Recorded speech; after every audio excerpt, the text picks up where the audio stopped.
As a professional skeptic and journalist, I have been working for a scary home companion for the last 3 years. But that's not the entirety of my work. I have been doing interviews and chasing stories since college. Many of those stories ended up on this program. One of my earliest reports involved a local legend about the Faceless Bishop and how it related to a series of face-eating attacks in Florida. Since then, I have stuck with the story to see how it evolved. I was surprised to learn that the Faceless Bishop is not merely a local legend. The Florida myth is just one of many incarnations of this figure across many different cultures. Recently, it has returned, using social media as its platform to torment young people. This haunt, this spirit, this entity goes by many names. But the root of them all, through time, nationality, and language, is always the same: faceless.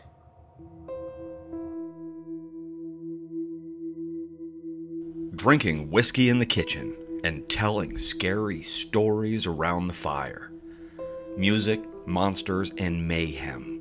Killers, cannibals, and cults. Fearful fiction and furious fact. Tall tales and terrifying truths. This is a scary home companion.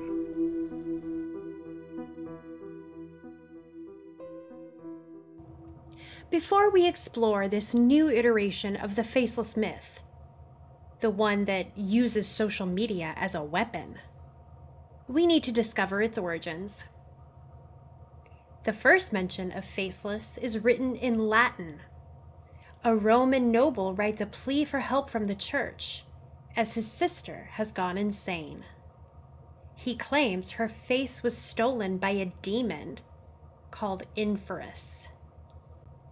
It was called Gezislust in Germanic legend, and Sin Rostro in Spanish lore. In rural India, there are tales in Hindi of Chiaravihin, and, as I have covered previously, the Tequesta people of South Florida have the story of the faceless Bishop Paonahla. The legend of the Tequesta shaman who was flayed by the Spanish settlers was something I initially believed to be historical fact. Now I see it as simply a small piece of a larger pattern, as variations on the same story keep occurring. In all the legends, a man with no face invades your dreams, and over time, you begin to see him in your real life. He whispers, even though he has no mouth, and tells you about the hidden faces people have. He compels you to do horrible things, or else he will steal your face and leave you with a mask of blank skin. The ghost stories have prevailed, but what is their underlying meaning? When stories cross culture and language, it belies a universal meaning and applies to all people. Our friend, author Charles Pepperweather, has written a book on this very subject. It's called The Psychology of the Ghastly Ones, and I had the chance to ask him about Faceless. When we think about the face, we think about looks, but really this is all about identity. What we look like to a certain degree is who we are. More so for some than others. Well, yes, but please, let's reframe this in a more primitive way. In the earliest days of man, we lived in groups and tribes. If your own people couldn't recognize you, this would be a tantamount to a death sentence. I see. So in that case, losing your face would literally cast you into exile. Quite right. Our looks, our identity was the key to survival, especially when anyone who didn't look like you was considered an enemy, which is still true today, I suppose. That explains the long history of this legend known as Faceless. I don't like to personify this mental illness as an entity. I know, Charles, but for the sake of expediency, we need something to call it. And the name that comes up throughout the centuries and across multiple languages is Faceless. This is true, but increasingly I hear of Faceless referred to as if it is alive. It is not. It is merely shared delusion. Shared delusion, shared by many over the decades. The more dependent a society was upon physical appearance, the more reported cases of this malady appeared. Particularly with women, isn't that correct? Yes, it is, Marianne. In many societies where women were dependent on men for survival, which meant they relied on their feminine wiles, the ability to procreate in their looks, a woman losing her beauty would be a most dreadful nightmare indeed. Is that why you think that reports of faceless incidents are increasing dramatically due to social media? Most assuredly. Our physical appearance has always been important to us, for survival reasons as well as the biological needs, of course. But today, our appearance is also our brand. Being recognized, being famous in one way or another is the end goal for so many young people. They do not wish for fame as a means to rise to a greater destination. The fleeting fame itself is the destination. With that in mind, your face is how the world sees you and how you see yourself. The societal importance, the social media presence cannot be understated. And so, if you lose your face, you will be invisible to the world. You can't be internet famous without a face. It would be like you didn't exist at all. As it was long ago, if the people of your tribe can't recognize you, you will be exiled, a fate worse than death. Is it any wonder the children are plagued with the old nightmares? The same legend that allegedly inspired the face-eating cases in Florida has a new twist to it. It is now targeting the most vulnerable young people, those who depend on social media for a sense of identity. This extends beyond influencers or even dabblers on Facebook and Twitter. There is a growing subculture of people who base their entire lives and even careers on online revenue streams. For these people, YouTube views and Instagram follows are not just a point of pride, but keystones to their identity. To have nightmares about losing your face is terrifying enough, but these new cases go a lot further. It wasn't just delusions playing out in the privacy of someone's madness.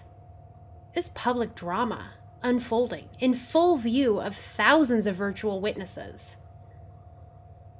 It seemed to first manifest in America, but was also documented in India, Pakistan, South Korea, England, and Brazil. Cases began to increase both in frequency and intensity. Nightmares and anxiety turned to madness, mutilation, and murder. Man, you can ask anyone in the group. We were all online when he melted down. First his feed got all crunchy, right? It looked like his face was gone. Not cut off, just all smooth and shit. Funny thing was, the background looked fine. His shirt looked the same. Just his face was different. Like a badass Snapchat filter, right? He takes off the headset, and I guess he looked in the mirror, because he starts screaming, like, "Where's my face? Where's my face?" over and over, until his connection cut off. After that, I don't know. He was gone. Never came back online. Were this a case of people believing their faces were taken, then it would be a matter of mental illness or delusion. That is not the case. These meltdowns were very public, but so is the visual proof of what caused them. Public photos and videos all have the person's facial features scrubbed away, rendered into smooth, blank skin. The other parts of the picture, faces of others even, remain unchanged. It is just the victim who has lost their face. The outpouring of attention from this makes the pressure on the victim all the worse. By tormenting the person publicly, Faceless adds humiliation to the suffering. In the age of TikTok, is there anything worse? My cousin was really into makeup videos. She used to watch them. Then she started doing them herself. And she was good too. Beauty makeup, but with a goth edge to it. Real dark stuff. Eyes smokier than you ever saw. One night, she messages me with some pretty insane stuff. She was talking about how we are all wearing masks, and none of us have faces under the masks. I showed it to the police after, but it was all just crazy talk. Then she posted that picture, her last picture, her same amazing makeup, but it was on a blank face. So smooth. No eyes, no nose, no mouth. Just pale, empty skin with makeup on it. And the caption read, "Help me." I drove to her place. 3 hours away, felt like longer. Out of respect for her, I won't tell you what I found. Faceless is not a delusion. At least, not entirely. The alteration of visual media suggests involvement by outside parties, which begs the question, is someone singling out these people and prompting them into acts of violence against themselves or others? And if so, what could be the motive for such a thing? It isn't money or notoriety or power. Could it be pathological in nature? We've seen serial killers, arsonists, rapists, and mutilators. Who's to say there isn't a serial offender who wants to drive people to murder and suicide? Or at the very least, drive them to insanity. She was crazy. There's no doubt about it. That doesn't mean she was wrong, though. I think sometimes crazy people just see things the rest of us can't. Missy knew she was crazy, too. She had some intense dreams, and it got so bad she felt she was dreaming when she was awake. I would come to her apartment and sit with her all night sometimes, but it got to be too much for me, you know? I feel bad saying that now, but it was a lot to handle. She was scary. She showed me all of her social media accounts. Someone had used a filter or a program to alter her pictures and erase her face. Every last picture, her face was gone. It was creepy, yeah, but it didn't occur to me that a ghost did it. The next time I found her screaming, she said her face was gone. The nightmare man had taken it. But I was right there. Her face was fine. Her reflection was fine. It was in her head. If this is not being orchestrated by someone, perhaps Faceless is an urban legend run amok, a self-fulfilling prophecy that is spread by word of mouth. This is not a one-time event, nor a one-time cluster of events. Faceless reports continue to rise in Japan, India, Brazil, and the UK. But the fastest of all is here in the United States. The story spreads easily because it is the worst nightmare for so many people. The more the story spreads, the more it repeats and mutates. The more it leaves the dream world and sets up home, right here in our own world. The guy I was seeing, he sleptwalked. I heard him debating if he could cut my face off or not. He told me later that in his dream he was talking to the no-faced man. You may remember him talking about that at the trial, too. A few months after that night, he attacked the next girl he had started seeing. Cut her face up pretty badly. He said the no-faced man made him do it. Here's the kicker. 2 years later, that same girl starts visiting him in the mental ward every week. She says it's because she found out he was right. She says it wasn't his fault, that the no-faced man is real. I wouldn't believe it either, but I heard it myself, right from the horse's split mouth. If you are curious as to why you haven't seen more press coverage about the Faceless incidents, that's because it occurs in a victim pool that most people don't care about. The young, counterculture, the Gen Zers, they live their lives online, making entertainment, literally using every aspect of their lives as entertainment. So, when they make a dramatic pronouncement, it's hard to tell if it's real or a put-on. Deep fakes have become so common that no one believes the altered pictures are real, nonetheless dangerous. Although creepy and realistic, people assume a deepfake is just another trick of photo editing. So these people, these victims of Faceless, are surrounded by friends, fans, and followers who watch them go insane, unable to help, never believing that they ever even need help. And the victims are so thirsty for attention that when something horrible happens, people dismiss it as a cry for attention. Faceless hides in plain sight, right under the surface. It steals your world and remains invisible and untraceable to everyone but you. Could this be an elaborate hoax, a product of internet culture run amok? Occam's razor says that the simplest answer is usually the correct one. In this case, the simplest answer is that the pictures are fake. I spoke with the savviest tech expert I know, dark web journalist Dahlia Red, on this very subject. Like Charles Pepperweather, Dahlia is a firmly entrenched skeptic. She has never bought into the myth of the ghastly ones. Here's what she had to say. It's not a hoax. I was sure it was a hoax.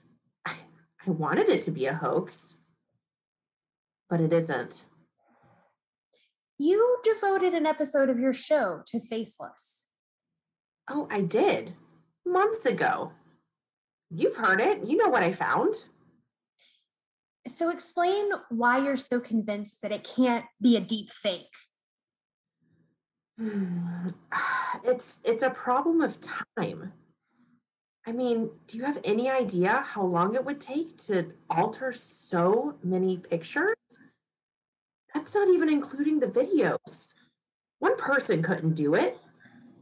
You would need a team working for months. God, maybe years. Okay. Why couldn't it be automated? A filter program to change the pictures? Marianne, because the work is too good. I mean, shit, you've seen Snapchat, TikTok, Facebook. How good are the filters on those? Well, I mean, as a joke, they're fine. Yeah. And how good are the pictures you showed me? They're no joke. Believe me, I put a lot of them under the microscope, so to speak. Tore them apart. I couldn't find a single reason to think that they were fakes. Which means, if they are fake, it wasn't a program that did it. It was someone better than me with this shit. And girl, I'm good. Does the official DRO report have anything at all to do with your opinion? The DRO report that says it is a hoax? Yes. As a rule of thumb, if the DRO says it officially, then it's bullshit. It's not true. I mean, I wouldn't be surprised if they're behind it somehow. But based on what I saw with my own eyes and my expertise, the pictures and the videos, they're not faked. They're not altered. You don't believe the supernatural theory nor the hoax theory. So, what is your theory? Marianne, sometimes I find answers. And other times, I just ask the questions. The images are not hard to find. You can see screenshots of the altered photographs with haunting blank faces. For the record, I don't recommend that you do.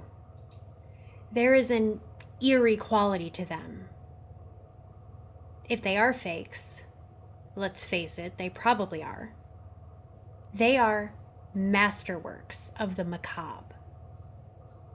But they are widely available. I have scrolled through thousands and thousands of such archived photos myself. If it were me, and I saw my own face stolen, I don't know how I would respond.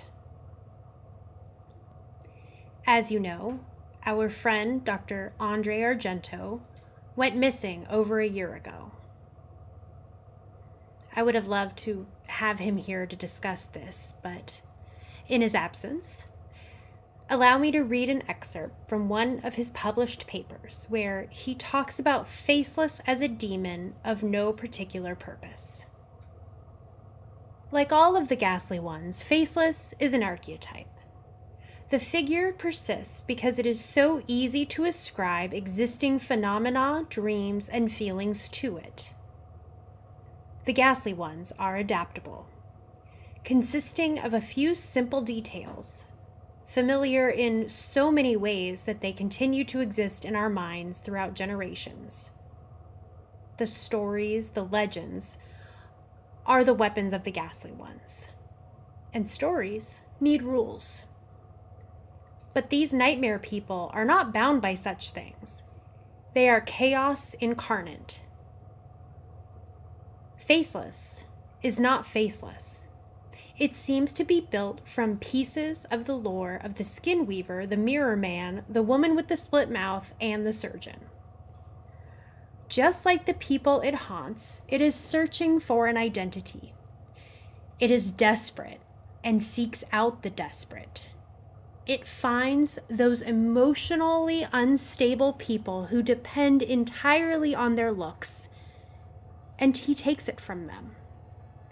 Beyond this, ascribing it rules or meaning or a specific history only serves to play its game and make it stronger. End quote. Is that what I've done here with this story? I imagine Professor Argento would say so. Professor Pepperweather would say, we might have helped some people here today. I know what I believe. What do you believe?